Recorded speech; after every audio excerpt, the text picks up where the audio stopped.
A'udzubillahi minasyaitonirrajim. Bismillahirrahmanirrahim. Assalamualaikum warahmatullahi wabarakatuh. Alhamdulillahirabbil alamin. Wassalatu wassalamu ala nabiyina Muhammadin wa ala alihi wa ashabihi ajmain. Wa qala Allah ta'ala fi kitabihil karim ya ayyuhallazina amanu taqullaha haqqa tuqatih wa la tamutunna illa wa antum muslimun. Ya al-haqadahillah mudhala sidqin wa akhrijna mukhraja sidqin wa ja'alna min ladunka sultanan nasyira. Ya ghafur rabbana innana amanna faghfir lana dzunubana wa qina adzabannar. Amma ba'd. Alhamdulillah, segala puji dan syukur adalah milik Allah, Tuhan semesta alam yang telah menciptakan kita. Dan karena rahmat dari Allah Subhanahu wa taala kembali kita berjumpa di channel iDream TV dalam program Tarbiyatul Aulad, ya, di mana insyaallah kita akan belajar tentang bagaimana cara mendidik, ya, agar anak-anak kita menjadi pribadi yang soleh sehingga mendatangkan maslahah dan manfaat, ya, bagi kita, bagi orang-orang sekitar kita di dunia, dan juga menjadi kebahagiaan yang besar ketika kita menghadap Allah Subhanahu wa taala. Tidak lupa kita baca salawat dan salam, Allahumma sholli ala sayyidina Muhammad wa ala ali sayyidina Muhammad. Assalamualaikum ayuhan nabi wa rahmatullah wabarakatuh. Semoga Allah terima salawat dan salam yang kita baca, dilimpah curahkan kepada para nabi, para rasul, wabil khusus Rasulullah Muhammad sallallahu alaihi wasallam. Dan semoga kita termasuk ke dalam kelompok orang yang akan berbahagia ketika berjumpa dengan Allah nanti di yaumul mahsyar, dijauhkan dari siksa api neraka, dimasukkan ke dalam jannah insyaallah, amin ya rabbal alamin. Sahabat iDream yang dirahmati Allah dimanapun Anda berada, di kesempatan kali ini seperti biasa melanjutkan kajian kita tentang bagaimana cara mendidik anak, ya, merujuk kepada satu buku yang ditulis oleh Syekh Dr. Abdullah Nasuruwan, seorang ulama kelahiran Suriah dan wafat di Mekah, Arab Saudi pada tahun 1987, ya. Di dalam buku beliau yang ditulis dengan judul Tarbiyatul Aulad fil Islam, ya, pendidikan anak di dalam Islam. Di episode kali ini kita akan membahas tentang bagaimana mengajarkan anak-anak kita etika bertakziah, ya. Di episode sebelumnya kita sudah bahas bagaimana etika menjenguk orang sakit, ya. Kalau kemudian orang sakit itu ternyata meninggal, ya, maka selanjutnya, ya, yang juga menjadi bagian dari hak-hak, ya, seorang muslim dalam berinteraksi adalah mengantarkan, ya, atau menguruskan orang yang sudah meninggal, ya, atau bahasa syariatnya kita sebut dengan takziah, ya. Ya, momen untuk berduka cita, ya. Ini juga lazim, ya, terjadi di masyarakat. Maka anak kita harus paham, ya, ketika mendengar kabar misalnya ada orang yang dia kenal, tetangganya kah, ya, sahabatnya atau siapapun, ya, terutama kita konteksnya di lingkungan kita lah, ya. Ya, tetangganya ada yang meninggal, maka tentu dia harus paham, ya, dan mengerti bagaimana menunjukkan rasa bela sungkawa atau duka cita kepada mereka, sehingga kemudian tidak menimbulkan konflik. Ada juga orang, ya, karena tidak paham, ya, cara menyampaikan duka cita atau cara menyikapi situasi, ya, duka cita itu kemudian menjadi persoalan, menjadi pertengkaran juga, ya. Jangan sampai ketika datang ke tempat orang bertakziah kita sibuk dengan handphone, merekam sana sini orang yang meninggal, kita foto kita, itu kan nggak boleh, ya. Dan itu bisa jadi masalah, gitu, ya. Kemudian ujuk-ujuk datang main peluk aja, kan bisa aja, gitu, ya. Nah, itu kan ada hal yang kemudian kita harus pahami, ya, yang kita sebut dengan istilahnya etika, ya, etika di dalam bertakziah, sehingga, ya, niat kita untuk menunjukkan rasa duka cita, ya, sebagai sesama muslim, ya, atau sebagai sesama manusia tidak berujung kepada konflik, pertengkaran, pertikaian, atau mungkin paling tidak ya oke lah nggak berantem nggak apa, tapi kemudian jadi perang dingin, ya. Jadi catatan, jadi omongan, masa gini, ya, padahal niat awalnya bertakziah, ya, berbuat baik. Ini yang kemudian kita harus pahami kenapa penting diajarkan kepada anak kita etika bertakziah. Oleh karena itu kemudian saya Dr. Abdullah Nasuruwan memasukkan bagian ini ke dalam cara membimbing anak-anak kita.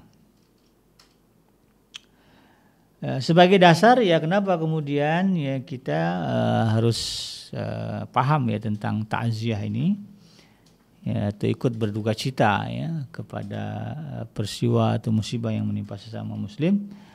Diriwayatkan oleh Imam Al-Baihaqi dan juga Imam Ibnu Majah ya, dari Amr bin Hazm radhiyallahu anhu, Nabi SAW bersabda, ma mim mu'mini yu'azzi akhahu bi musibatihi illa kasahullahu azza wa jalla min halalil karamah.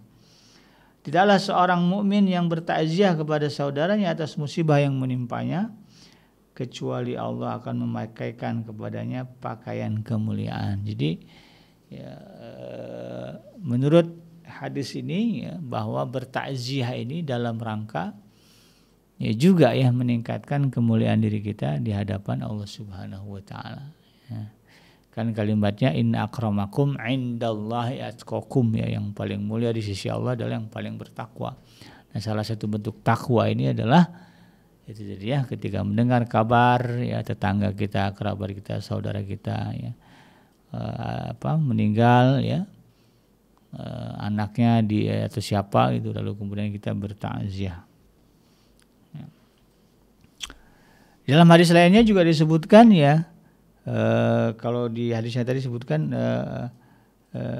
illa kasahullahu azza wa jalla min halalil karamah. Di dalam hadis diriwayatkan oleh Imam At-Tirmizi ya, dari Baihaqi dari Abdullah ya, dan Imam Al-Baihaqi ya, dari Abdullah bin Mas'ud ya. Kalau tadi dari Amr bin Hazm, nah ada juga hadis dari Abdullah bin Mas'ud yang mengatakan man azza musaban, ya, siapa yang menghibur orang yang tertimpa musibah, falahu misla ajrih ya, maka dia juga akan mendapatkan pahala seperti orang yang ditimpa musibah. Orang kalau ditimpa musibah dia bersabar, itu kan pahala besar ya dari Allah ya. Semakin besar musibah itu, semakin kuat kesabarannya, maka semakin besar pahalanya. Nah, orang yang datang bertakziah lalu kemudian berusaha untuk menghibur, memberikan ketentraman ya, sehingga menenangkan perasaan orang yang ditimpa musibah ini, maka dia akan juga mendapatkan pahala seperti orang yang ditimpa musibah tadi ya. Ini hadisnya dari Imam At-Tirmizi ya. Oleh karena itu kemudian ya, hendaknya dalam menghibur ini ya, atau bertakziah ini ya, mencakup seluruh keluarga si mayit ya, baik itu tua, muda, laki-laki, perempuan ya. Dan takziah juga dilakukan sebelum jenazah dikuburkan atau sesudahnya juga boleh sampai 3 hari. Kecuali bila yang bersangkutan tidak ada, maka dibolehkan lebih dari 3 hari ya. Makanya kan kita ada di tradisi masyarakat kita tuh ada berdoa atau tahlilan selama 3 hari. Boleh bikinnya ya boleh aja, kenapa nggak boleh? Ya, saya termasuk orang yang tidak alergi ya dengan acara tahlilan. Ya. Diundang ya, saya datang, nggak diundang ya saya nggak datang. Ya artinya kalau diundang ya ikut ya biasa. Cuman yang perlu kita pahami ya penekanannya ya, kalau ada orang yang meninggal lalu kemudian mereka orang susah ya jangan dibebankan ya untuk kemudian menyediakan makanan, minuman ya, berkat ya, besek untuk tamu yang datang selama 3 hari tahlilan. Yang ada justru apa? Kita tahu ini orang susah ya, buat makan aja susah, kita kumpulkan uang ya. Makanya sudah ada itu kalau di kampung-kampung itu kalau orang meninggal ada baskom ya, diisi beras kemudian ditutup sama kain gitu ya. Nanti orang kemudian ngasih uang ke situ atau ngasih beras ke situ kalau dulu ya. Karena bisa jadi ya apalagi kalau yang meninggalnya kepala keluarga ya bingung dia nanti ya gimana hidupnya, gimana makannya, ya kita bantu. Dan jangan bebankan kepada mereka kewajiban untuk kemudian menyediakan makanan ketika kita menghiburnya selama 3 hari ya, atau membacakan doanya, bertahlil ya. Tahlil itu kan artinya kalimat tauhid ya, la ilaha illallah. Ketika ada orang ya, berduka cita, apalagi duka citanya mendalam, nah kita bertahlil, kita tahlilan di sana itu dalam rangka mengingatkan orang yang punya rumah kalimat tauhid jangan sampai kemudian menjadi putus asa dengan rahmat Allah. Kan banyak orang saking berduka citanya jadi stres, jadi gila. Nah, itu kan lupa dia kalimat tauhid. Ingat ya, walaupun suami kamu meninggal ya atau siapalah ya, Tuhan yang wajib kita sembah hanyalah Allah. suami itu bukan Tuhan, ya. Orang tua kita itu bukan Tuhan, Tuhan adalah Allah, ya. Maka jangan kemudian gara-gara itu kita hilang kesadaran diri gitu, kita kemudian melakukan hal yang dilarang oleh syariat, bunuh diri, apalagi menyalahkan Allah dan sebagainya. Ingat, Tuhan itu adalah Allah, la ilaha illallah, itu yang kita ingatkan. Filosofinya begitu, makanya saya nggak alergi dengan tahlilan. Yang jadi masalah adalah itu tadi ya, membebankan orang-orang ya, yang sedang berduka untuk kemudian menyediakan makanan dan minuman untuk orang yang datang menghibur. Nah, ini salah ya. Makanya kemudian yang bagus ya, tetangga ya, RT ya, ketika ada yang meninggal, yang sibuk ya itu tetangganya. Biarlah orang meninggal itu dia memikirkan bagaimana cara menghilangkan kesedihan. Yang lainnya dari mulai tenda, kuburan, ambulan, itu yang ngurusin tetangga-tetangga. Bahkan ditanya, abang mau ngadain tahlilan? Mau, ya udah abang nggak usah bingung masalah makan minum, biar nanti kita yang masak, kita yang nyediain. Nah itu baru betul ya. Ini kadang-kadang kiainya, ustadznya yang kemudian minta jatah. Ya. Nah, itu tidak boleh, itu haram ya. Karena orang berduka ditambah lagi beban. Ya, kecuali di orang kaya nggak ada cerita lah ya. Orang kaya justru mereka berharap dengan kekayaannya yang mati ini bahagia itu kan. Ya, jangan ditolak juga itu kan, ada orang yang karena karena kaya ya, dia berharap ya orang datang mendoakan yang meninggal ya, apalagi orang tuanya. Disediain makanan, minuman ya, dianggap sebagai sedekah dan pahalanya mudah-mudahan diberikan kepada orang tuanya. Itu nggak ada masalah, boleh. Jangan alergi kita nggak makan di situ gitu ya. Ada senang malah kalau kemudian apa yang dikasihnya kita diterima gitu kan. Masih uang ya ke orang yang datang, karena dia berharap ya sedekahnya itu kemudian jadi pahala dan pahala diberikan kepada yang meninggal. Itu kalau orang kaya. Ya, kadang-kadang jangan dipukul rata lah gitu ya. Saya anti ya makan di rumah orang yang meninggal. Wah ya. Kalau yang meninggalnya orang kaya, dia senang justru ya, karena kita datang dan kemudian dia senang ya. Kita mendoakannya, dia bersedekah kepada kita dengan harapan sedekahnya itu jadi pahala dan diberikan kepada orang meninggal, ya nggak masalah itu kan, untuk kemudian kita menerima pemberian makan di tempat dia. Bukan pesta itu ya. Itu bukan pesta namanya, itu dalam rangka menghargai ya, orang yang kemudian berharap dia mendapatkan kebaikan untuk orang yang meninggal. Kemudian ya, di dalam hal ini Syekh Dr. Abdullah Nasrullah mengajarkan ada 4 hal, ada 4 adab ya, yang harus dipahami dan dimengerti oleh kita, oleh anak-anak kita dalam konteks bertakziah. Nah, yang pertama, mengucapkan kalimat sesuai dengan yang diajarkan di dalam ajaran Islam. Ya, jadi ada doa-doa ya, yang kalau kita datang itu kita bacakan. Bahasa Arab bikinnya nggak hafal, ya sudahlah pakai bahasa Indonesia tetapi maknanya mirip-mirip lah gitu ya. Intinya adalah kalimatnya adalah doa agar kemudian Allah memberikan kekuatan ya, bagi orang yang ditinggalkan ya, dan memberikan pengampunan dosa bagi orang yang meninggal ya, misalnya yang meninggal orang tuanya ya, kita ucapkan ya, kalau dalam bahasa kita, mudah-mudahan Bapak sabar ya, dan semoga almarhum husnul khotimah, diampuni oleh Allah Subhanahu wa taala segala dosa dan kesalahannya. Itu bahasa kita. Kalau mau pakai bahasa Arabnya ya, kalimatnya a'adzamallahu ajruk ya, semoga Allah menjadikan pahala yang besar ya atas musibah yang kamu rasakan ini. Wa ahsana azak ya. Wa ahsana azak ya, dan semoga Allah memperluas kesabaranmu. Wa ghafara limayyitik ya, dan semoga Allah mengampuni dosa orang yang meninggal ini. Nah, itu kalimatnya. A'adzamallahu ajrak wa ahsana azak wa ghafara limayyitik ya, bahasa Arabnya. Atau yang lain juga ada kalimatnya, ini ada di dalam kitabnya Imam Nawawi ya, Kitab Al-Azkar. A'adzamallahu ajrak ya, wa ahsana azak. Nah, semoga Allah azamallahu ajrak, semoga Allah membesarkan, memberikan pahala yang besar kepadamu, ahsana, dan menjadikan, memperluas ya, atau memperbagus azak ya, kesabaran ya. Atau juga kalimat yang lain ada ya wa ahsanallahu azak wa ghafara limaitik. Ya.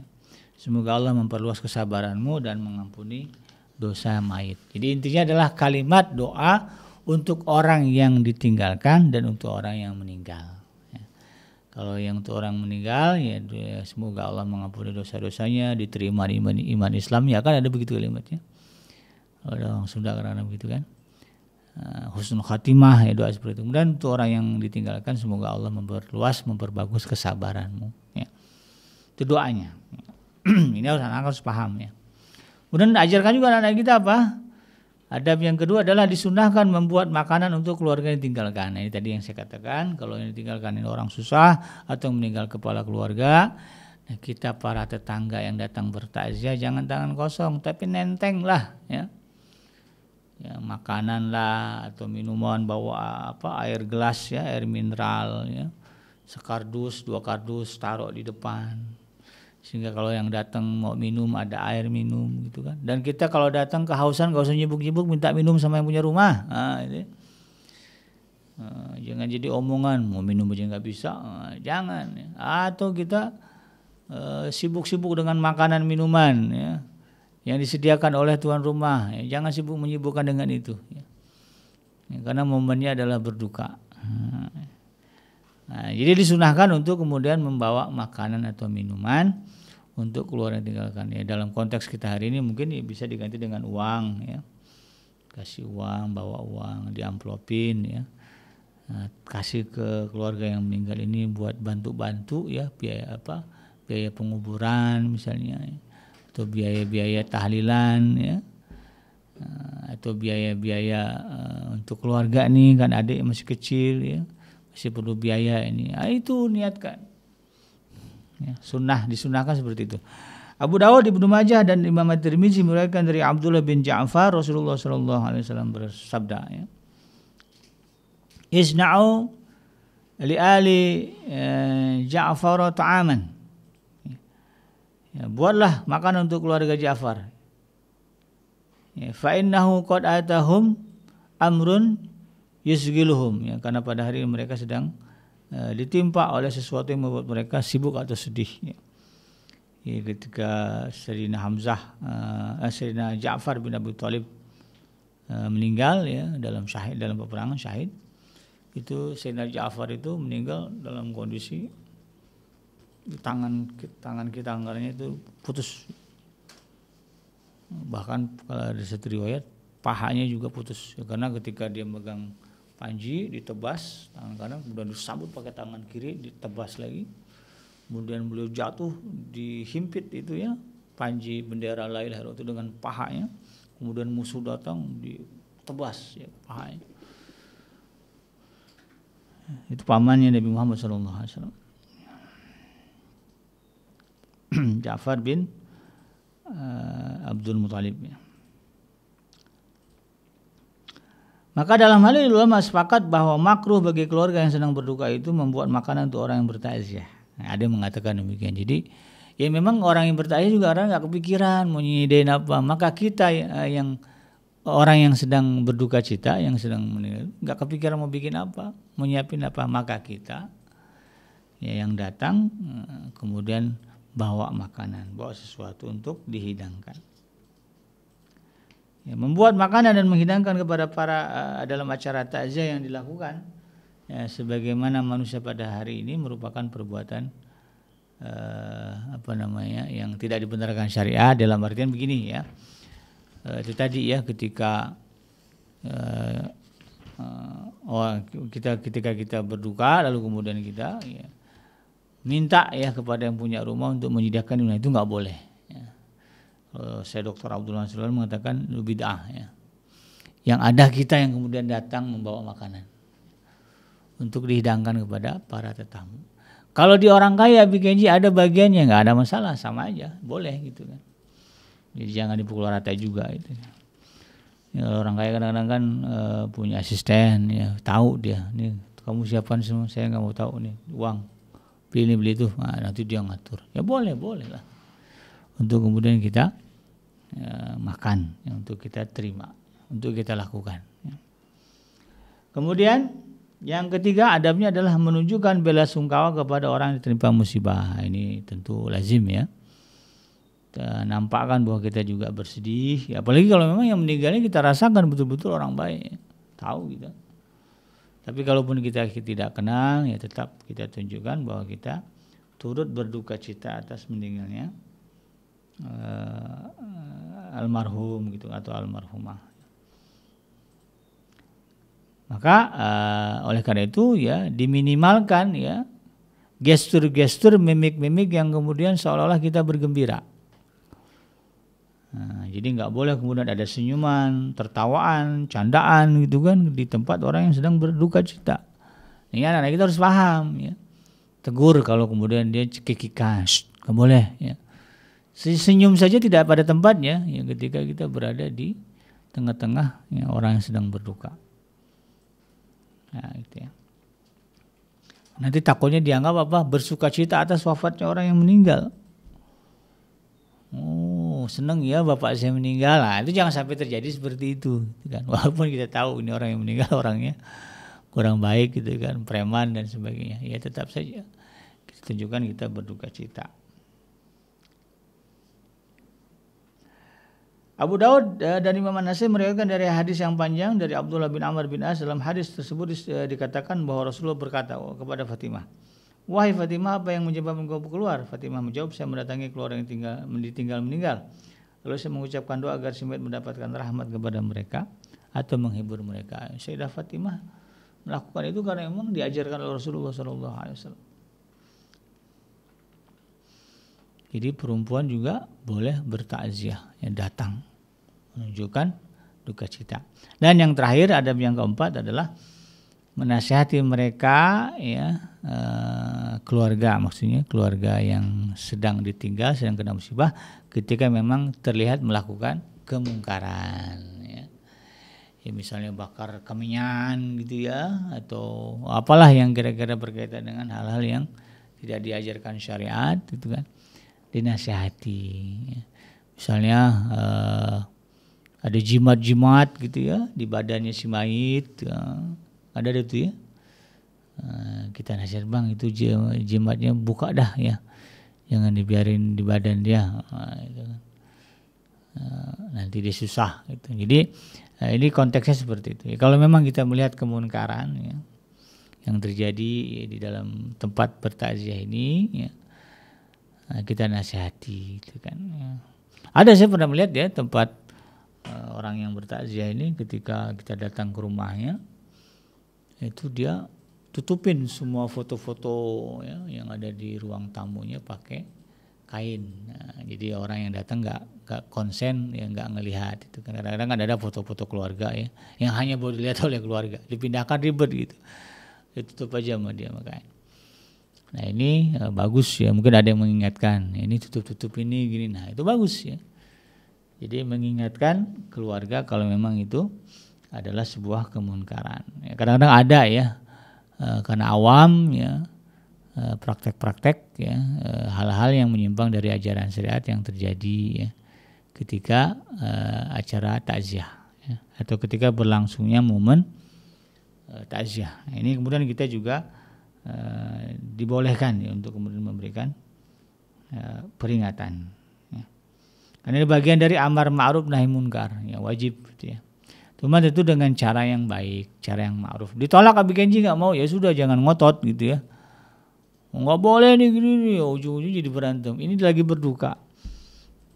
Kalau mereka ya tidak mau menerima, ya sudah nggak ada masalah. Ya kita tidak usah kemudian ngoyo ya malah jadi ribut. Ya, tetap ya kita junjung tinggi momen-momen takziahnya. Jadi jangan kemudian jadi gaduh ya gara-gara persoalan tadi ya, tegur menegur ya. Kalau sudah dikasih tahu, nih ibu nggak boleh gini nih pak, nih gini nih, dia diam aja tuh, dia nggak apa-apa lagi nih. Oh sudah, jangan dibantah, jangan kemudian wah bapak berdiri ya, itu nanti jadi persoalan besar.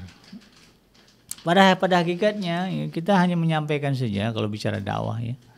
Kalau ditolak ya urusan dialah dengan Allah Subhanahu wa taala.